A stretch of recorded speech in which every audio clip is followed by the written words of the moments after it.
Today, we're thrilled to have Holly McDonald, a seasoned realtor who's been shaping the coastal Orange County market since 2009, with a unique background as a TV producer for HGTV and a passion for community engagement. Holly is here to share her expertise on the latest buyer changes with the National Association of Realtors and how to uncover the best opportunities in your community. Let's dive in and explore the evolving world of real estate with Holly McDonald. Welcome. Hi, thanks again for having me. Glad to have you with us. So I guess being that there's nothing going on in the world of real estate, nothing new, and it's been a quiet, since I guess Halloween time. What are you seeing? Where's the market heading? What are some of the changes that you're going to foresee coming up? Well, the main thing, of course, is that we are going to see changes in how the real estate industry operates. Buyers moving forward need to sign agreements with their agents before they even tour houses, which is very, very different from how it's been done in the past. So if that's the case, and I know you're right, but what's going to happen? We've got a huge issue in privacy. We've got a huge issue in commitment. What happens to the person that says, you know something, Holly, I want to go see these houses, and I don't want to sign an agreement. I have no problem working with you. If we find something, I want you to be paid. But why do I need to sign an agreement before, it's kind of like I look at it, we're getting married before we even dated. Yeah, well, I mean, obviously that is a challenge. And I think a lot of people are just going to have to wrap their heads around it. I can't speak for other agents. I know I personally will be enforcing the agreements. There are strong penalties if we don't. And I do want to follow the rules. But I think for buyers, there are certainly different ways you can mitigate it. The agreements are non-exclusive and exclusive, so you do have options. You can also back up there. Yeah. Explain what that means. So if I sign an agreement with you, I can sign this to say, I'm working with Holly, but I might be working with 10 other people also.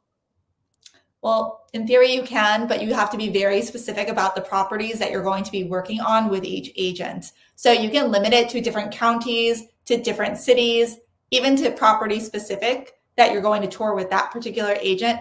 And then that agent would be representing you on that property.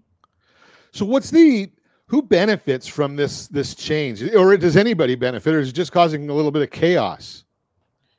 Well, it is causing a lot of confusion, but ultimately, it is ultimately for transparency for both buyers and for sellers. For the buyers, they are committing to how much they're going to pay or have their agent receive for representing them. Whereas in the past, the buyers had not much say so because the compensation was offered from the listing agents and the sellers.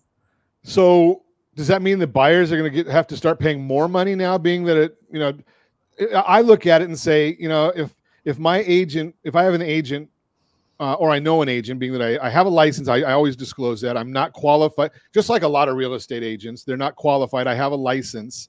Yeah. I'm not qualified to write a contract. I'm not qualified to go and do all the things that you as a professional do.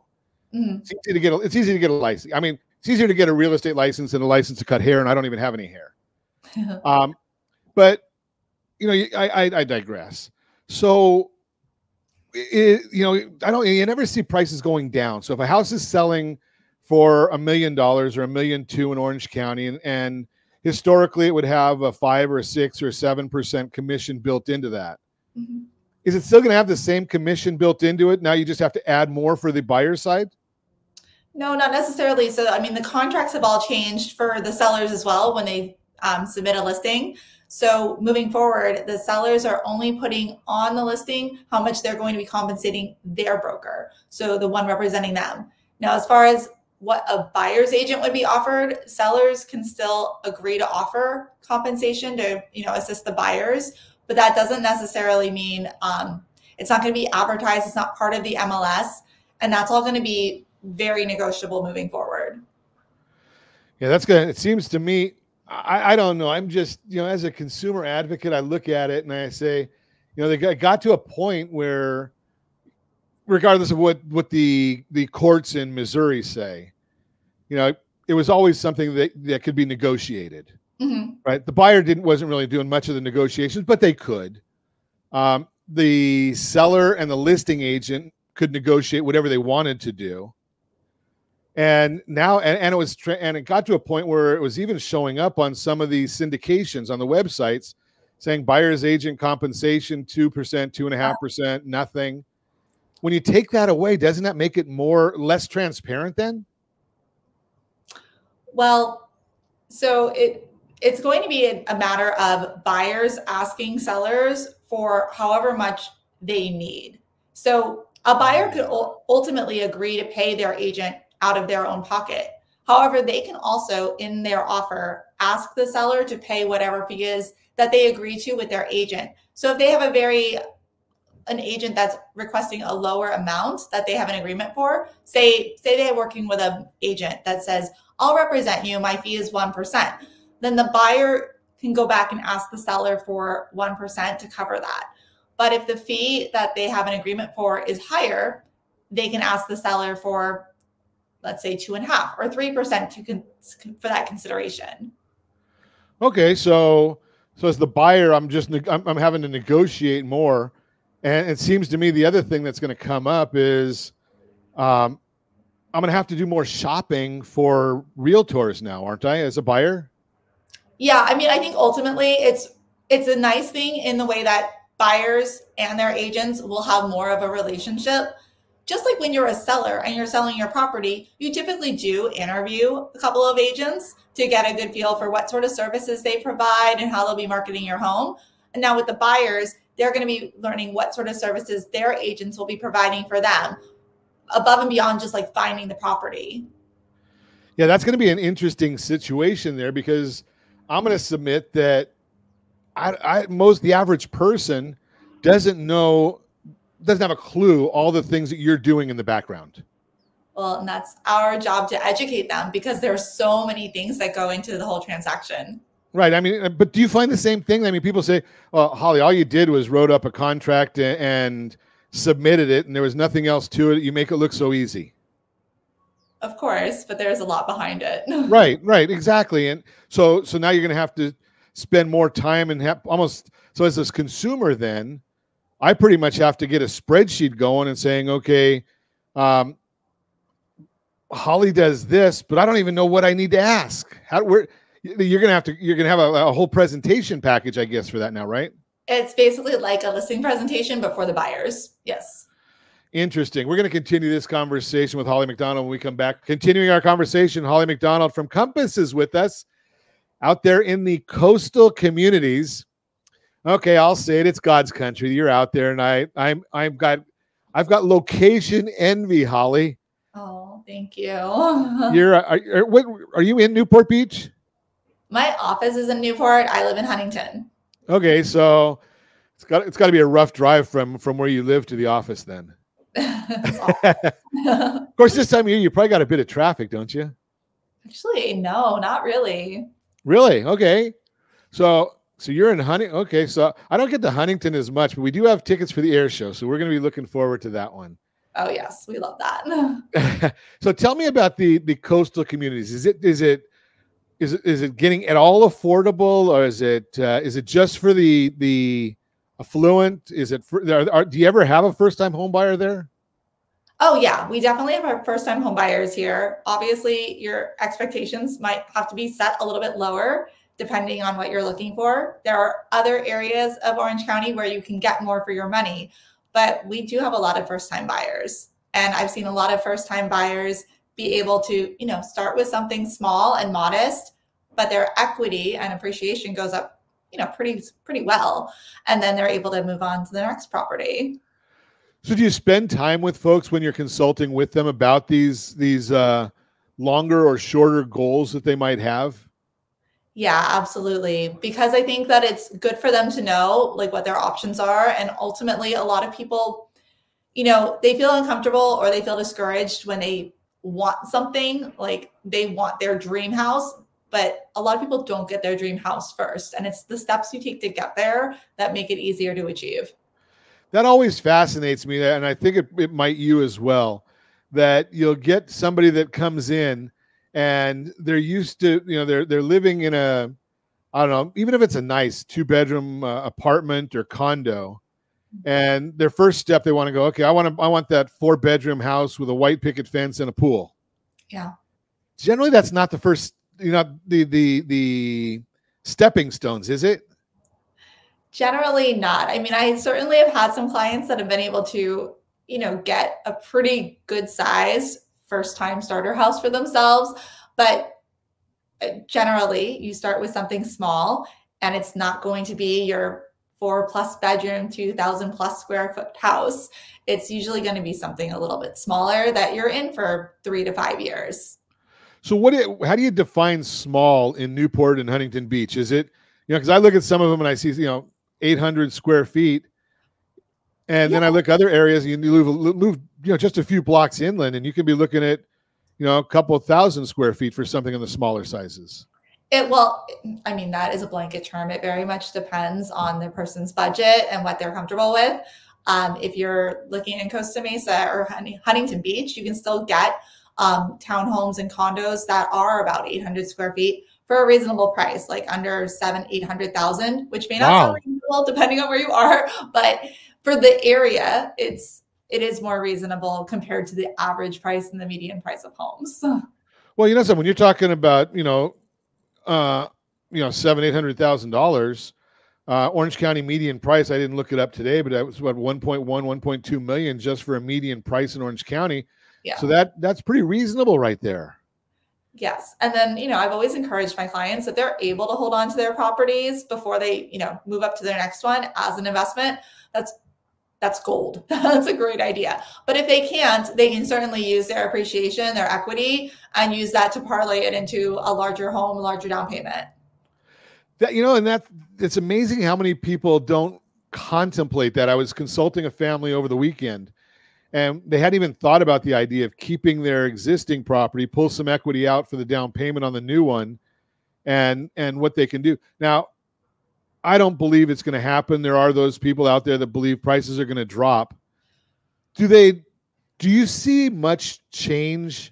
Are the coastal communities affected as much as some of the inland communities? With regards to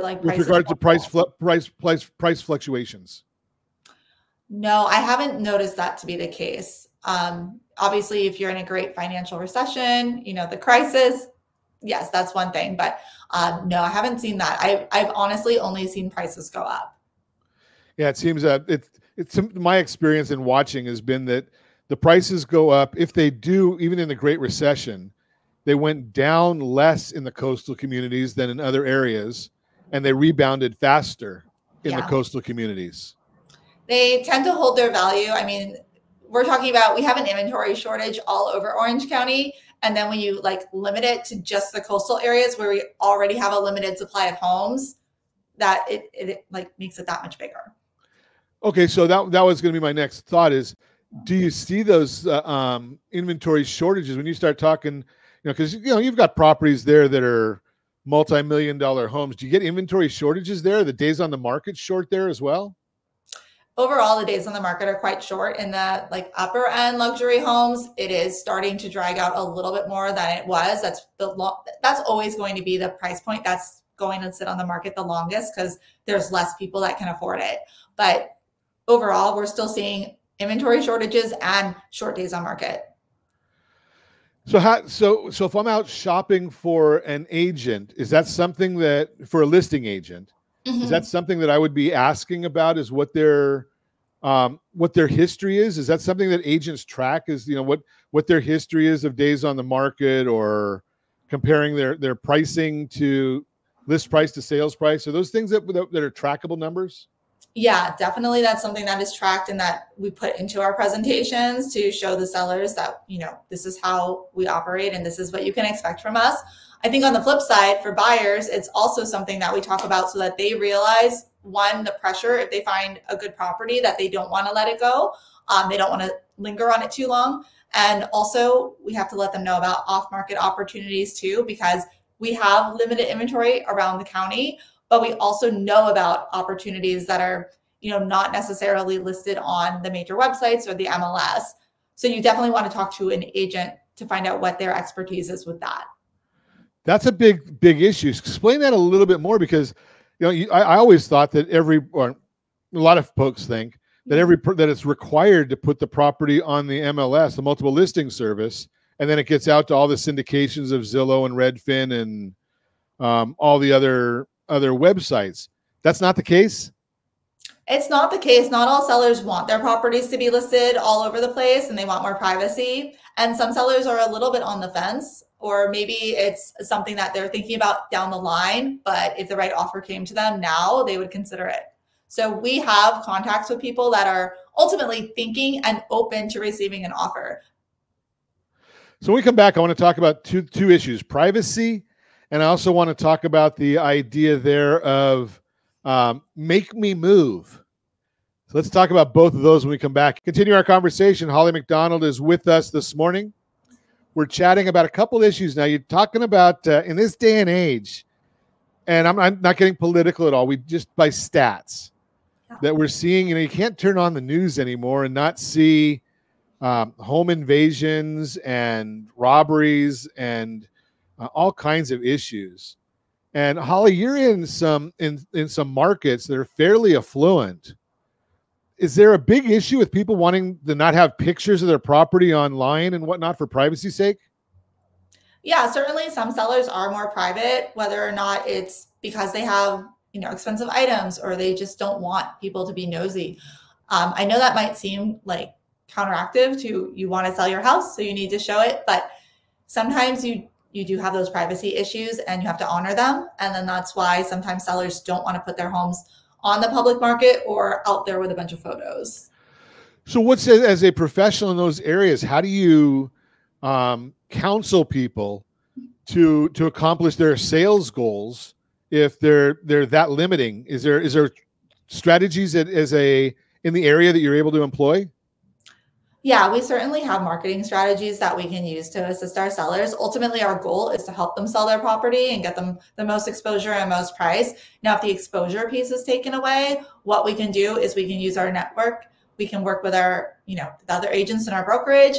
We can talk to other agents in the area that we might know could have a buyer for that property. So, and sometimes buyers are coming to us asking if we know properties in specific areas, if that's areas that we cater to.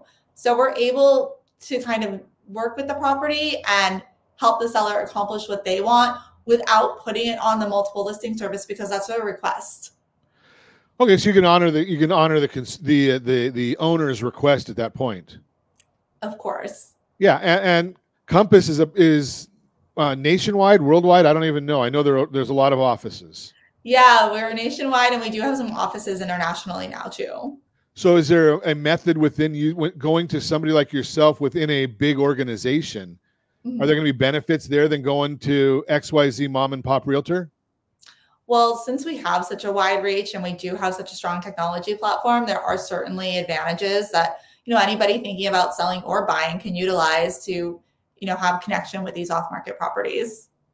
Now, the other thought that we wanted to chat with you a little bit about was, and I know that there was a nationwide corporation, a syndicator that used to use this. They might have even used the same name. I don't know. Make me move. Mm-hmm. So if I came to you and said, hey, Holly, I've got a budget of, I don't know, in your area, 3 million, 4 million, 5 million, whatever the number is, and I want to live in this geographic area. Mm-hmm. Are there ways that you're able to try and help me find something like that? Oh, yes, of course. And there are actually a large number of properties that sell in our area that don't ever hit the multiple listing service. And I know sometimes clients will get frustrated because they'll see an alert come up for a new home in their area, but it's already sold. And they're like, how did I miss it?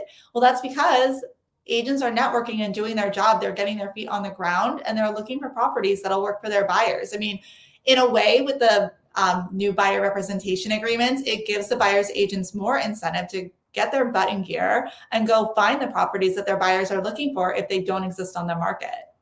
Well, again, as a individual that has a license, not qualified to do real estate, being me, you look at it and you say, okay, something. It's more reason that I promote, the professional real estate agent who's doing this full time as a career and not as a hobby, sometime part-time, spare time. Because you're not doing, maybe not doing your consumer, be the buyer or the seller, quite the service that they deserve when they're making a massive transaction. Your thoughts? Well, I think there's a lot that, there's a whole range of services that realtors can provide, and some provide more than others, just like in any other industry. So, I think for the sellers, typically we've always known that they're interviewing multiple agents. Not all are, some have a family connection or whatnot, and that's fine. But for the ones that are interviewing multiple agents, they're evaluating what the services are that they provide against their fee. Now, the same thing comes into play for buyers. And like we talked about before, I think a lot of buyers are going to be sitting down and doing these consultations and getting educated on what agents can do for them so that they really do earn what they're asking the buyers to be responsible for. Well, I'm going to suggest also that as a real estate professional, real estate agent, I'm not paying you for my transactions. So just similar to an attorney. I'm not paying an attorney for my lawsuit or a CPA for my tax return. I'm paying you for all those years that you've had of experience that you're bringing to the table to make this happen, aren't I? 100%. Yeah, there's a lot that goes into every transaction. There's a lot of things that you don't know as a buyer that you need to be aware of. And that's where your agent's expertise can really come in handy. As a buyer, some buyers that are coming in don't even realize that there's an inspection process and all of these things that to most agents are second nature, but we have to make sure the buyers understand that we're doing these steps and providing all of this information to protect their best interest. They're making a huge investment. Absolutely. And on the other side, the last time I'm not a lawyer, but the last time I heard that ignorance is not a defense in a lawsuit. If you're listing a property and you're not giving out the right disclosures, if you try and do it yourself, you're still responsible for that. All those, I don't even know what it is. 100 pages now that you guys have to disclose. Well, yeah, we have a ton of disclosures that have to be provided. And I think, when you work with an agent that's with a brokerage that has a really good compliance department and make sure that all of those forms are, reviewed, part of the package, that protects you as well, because you're making sure that nothing's been left unturned. Have you ever kind of a trick question for you. Have you ever had a transaction where there was not a hiccup? I know you know how to navigate them. Yeah. But do you ever come across them that are just everything goes exactly perfect? I would say that most transactions are pretty seamless. They're all going to have their little bumps in the road and, unexpected surprises. And part of our job is to try to manage those and not have the buyers freak out, because, there's a lot of things that might sound more scary than they actually are. And there are things that sound less major and they're actually really big deals. So our job is to help explain and manage their stress. I've had deals that have gone very pleasantly, smoothly, where it's, wow, how did that go so well? But overall, I'd say every deal does need, you need all of your teammates, everybody that's involved on their A game. And that's what we strive to do for every deal. Yeah, it's amazing. I've often said that, half the hiccups that come up, the consumer, whether it's a buyer or the seller, I know on the lending side, we're dealing mostly with the buyers, but half the hiccups that come up, they never even know about. They're just handled in the back end. And goodness, right.